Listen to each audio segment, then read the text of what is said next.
when I realized, how people had became totally crazy and psychopathic, I thought, well, I'm going to put out a show where they stay home with their family and watch a Halloween show that has a good message. What a nightmare. That we're all perpetually scared of each other. This is Fox News 101. This is with intent. Love thy neighbor is gone. Now it's like your neighbor wants to rape and kill you. They always have, always will. That's why all of you need to get gentrified as possible, first off, so you know your neighbors. If you know what I'm saying, know your neighbors, obviously. Yeah, and then get, not just white picket fences will settle anymore. We need fucking bars. We need to keep everyone out at all times. Now, let's talk about anti-Semitism for a couple seconds here. So, I don't know, the last time I was talking about Roseanne Barr, she was doing this new super funny comedy special that was super hilarious because it had this joke in it, and it was like something really fresh that no one had heard about, like pronouns, and like my pronouns are kiss my ass, I think was the line. I was like, that's wild. Oh, no one's thought of this yet, which is pretty cool. But then this happened. Roseanne Barr's Holocaust denial, call for violence against Jews is an unpardonable sin. This is in USA Today. During a podcast interview with comedian Theon Vaughn, Roseanne Barr, who's also Jewish, by the way, recently said nobody died in the Holocaust either. That's the truth. As if a casual Holocaust denial wasn't horrific enough for the Jewish actor and comedian, she immediately escalated her rhetoric. It should happen. 6 million Jews should die right now because they caused all the problems in the world, but it never happened. Now, Roseanne was making what some would call a very dark joke, multiple very dark joke, gallows humor, if you will, Holocaust jokes, and yes, deeply anti-Semitic jokes. It doesn't matter if you are Jewish making the jokes themselves. It doesn't change the content of the joke. But obviously he's doing that big hide behind this whole thing was a joke. Are we not allowed to make jokes anymore? Everyone's lost their minds, woke culture, yada yada. And I guess that kicked off a massive career trajectory because she's now appearing on the Quartering, and the Quartering's incredible show. This one has 11,000 views. That's 23 hours ago. Maybe it's doing better numbers on Rumble. I'm not entirely sure. Rumble, I mean, Rumble's wild. People's numbers on Rumble these days just mind blowing. I really gotta get that bag. That's all I'm gonna say. I've been holding off on Rumble way too long. It's so rare to find somebody willing to remain unfiltered. It was one thing to be unfiltered in the 70s and 80s, but in 2023, it's a whole different thing. How do you maintain your I don't give a crap attitude still in current year when everyone is so sensitive? By the way, I just want to put this out there. Nothing's changed in terms of you can still be as weird and racist as you ever wanted to be. You can be 60s era racist. A lot of people are all the time. People also have more access to venues, platforms, what with social media and our interconnected internet world, to criticize that shit and be like, this shit sucks. This shit's fucking low-hanging fruit and just racist as fuck. It's not funny. You're a fucking hack. And then that's now in a lot of ways, because like there is differences, okay? There is real cancel culture. It is real, yes. Let me tell you, cancel culture can come for all of us at one point or another. But I think it happens way more often to minorities in the workplace. I think that's a lot of the real cancel culture. Like if you're talking about really famous celebrities, rich celebrities with tons of money, and they're like, hey, by the way, I got a new act, and then you're like, okay, what's the act? My pronouns are kiss my ass. You're all freaks and mutants, and you all have mental disorders, lol, keck. And you're like, damn, that fucking sucks. That's brutal. That's painfully unfunny. Yeah, that's terrible. Oh, what is this? What, are you canceling me? Fucking can't say anything anymore, huh? Fucking can't speak the truth. That's what's happening here. Just can't fucking speak my truth, on my 12 Netflix specials. This fucking sucks. I just can't help myself. I don't know. I'm so funny. It's like a Tourette's deal or something. It's just who you are. I feel like you've that didn't even land on the Quartering, who's clearly really buttered up right now. been the same woman. This is what is so endearing about you, and not that I want to kiss your ass or anything, but go ahead. Oh, okay. Well, you've been, the same, basically as long as I've seen your career basically and followed it. And, obviously I as a YouTuber, as a content creator, both on Rumble and on YouTube, I followed your kind of post television career, the career of not giving a frick, you know, so to speak. And you were kind of one of the early celebs to deal with what we call nowadays cancel culture, right? You, Fucking speak! Oh my god, this is painful.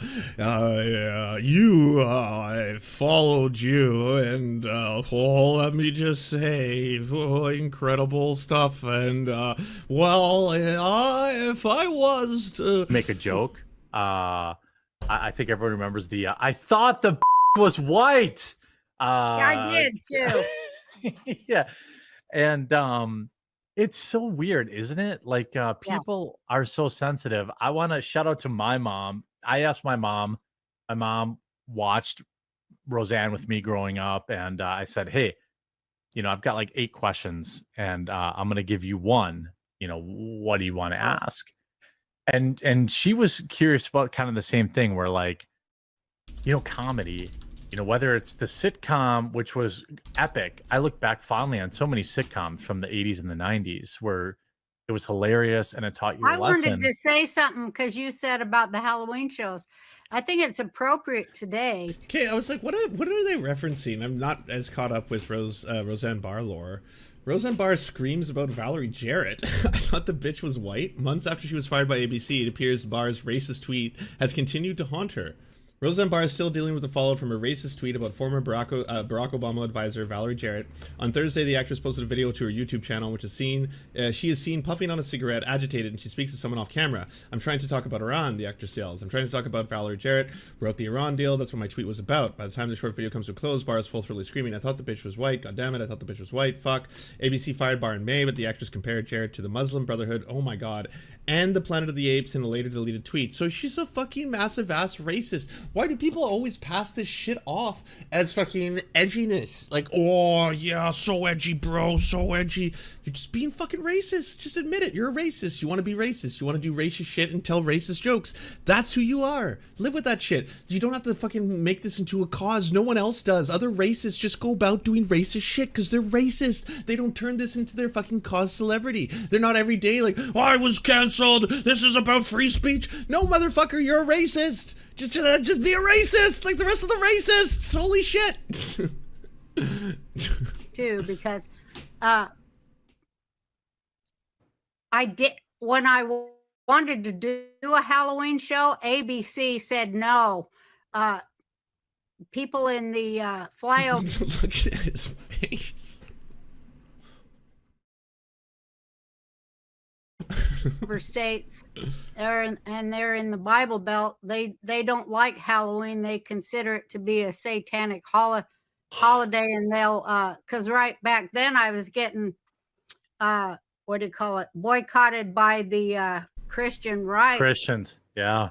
And they were it was another one of them yanks where they pretend they care about something, but it's all about fundraising, you know, and getting two guys rich. They don't really ever do nothing but take the money. And it was some organization, I can't remember the name, but they said they'd boycott if there was a Halloween show and all that. Clean but up your room. I just wanted to say I did get it on and people loved it. But the reason why I did it isn't because I'm like Satan or nothing.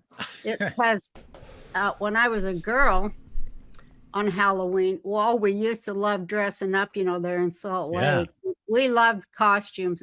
What are they talking about?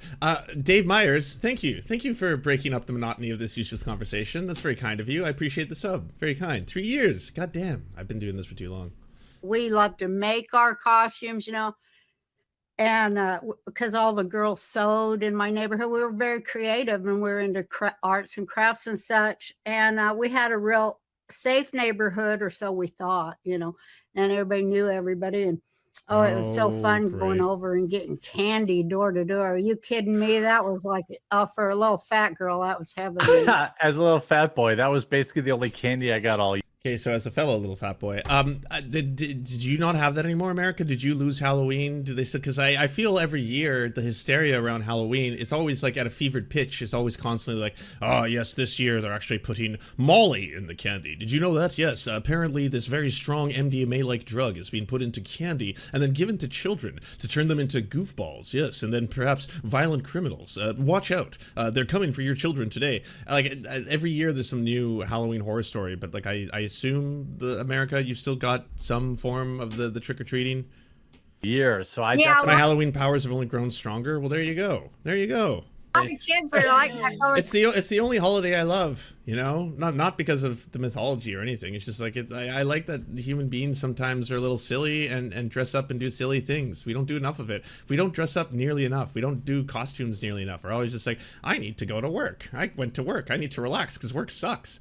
Oh no, I have to wake up and go to work again, and then the whole cycle repeats. Time your mom and dad will let you eat it, but then some freak moved in there.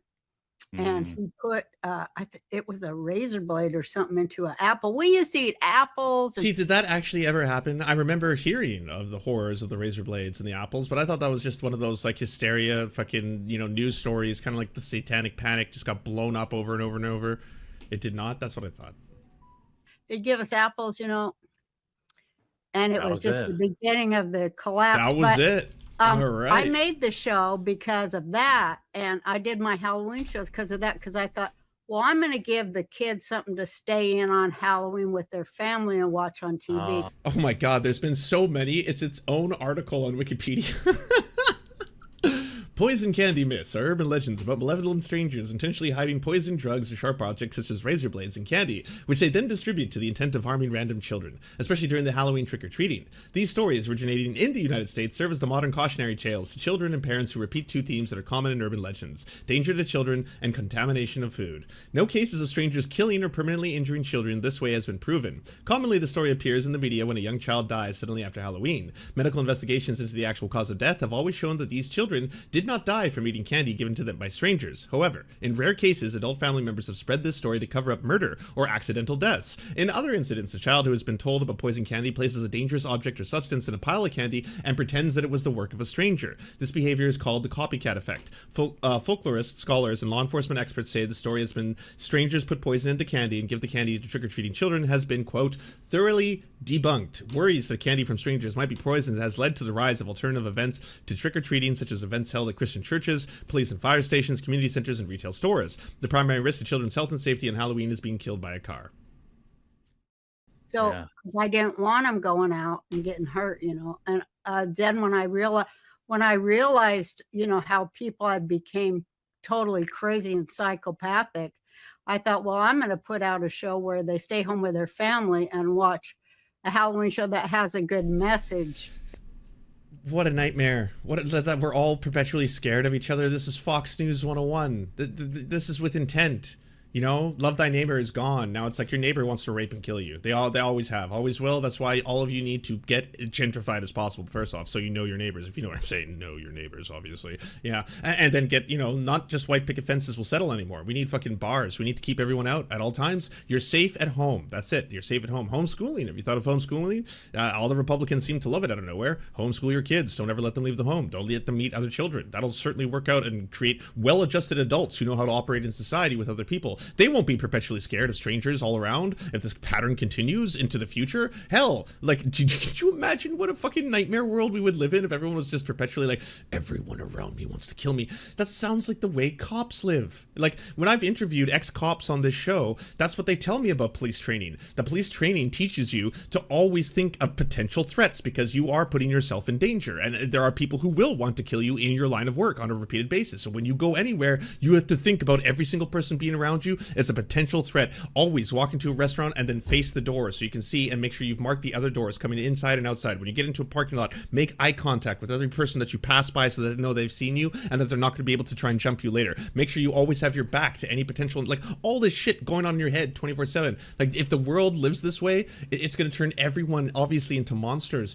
and the vilification of the poor is at the same time being the source of all of this. Why do people steal deal? Why are they stealing fucking diapers and detergent? Why would they do it? Is there any way to know why this is happening? And it's happening more as things became more expensive. Yeah, fucking Chico knows. He's like, nah, I got this one, Dad. I know about this. Don't worry about it. Yeah, I got it all sorted out.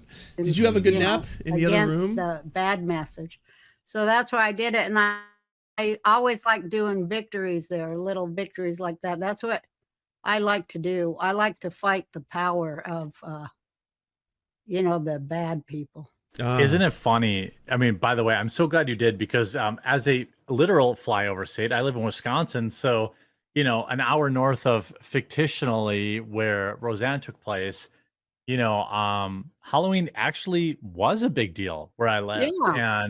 And actually, yeah, hypervigilance. In 2020, 2021, Halloween spending actually exceeded that of Christmas. Right. As a vet, I still have it too. Connors, we used to say the reason why none of the kids could go to college is because they spent all their money on Halloween. Yeah. Because we had like all those great special effects, and then we'd say like, how can this family afford that when they can't hardly, fix their car or nothing? So we'd say like, well, they actually make quite a bit of money, but they spend like $50,000 on Halloween. Yeah, they piss it all away on Halloween.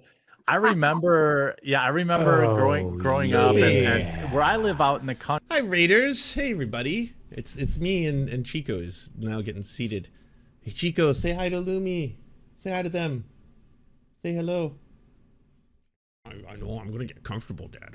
I'm coiling up. Oh God, he's doing it. I fucking can't take this guy anywhere. Thank you so much for the raid, everybody. Can you go to twitch.tv/LubyRoo, give them a follow back. So great to have you here. We're currently covering this absolute dumpster fire, if you can call it that. I don't know. Roseanne Barr made a lot of really, really fucked up anti-Semitic Holocaust style jokes, and I guess now is in the right-wing circuit and has ended up on the Quarterings channel, which is clearly the greatest thing that's ever happened to the Quartering. He is certainly not asking a lot of hardball questions here. This is a very, as it's called, soft interview. Yeah. And thank you so much for the raid, Libby. So good to see you.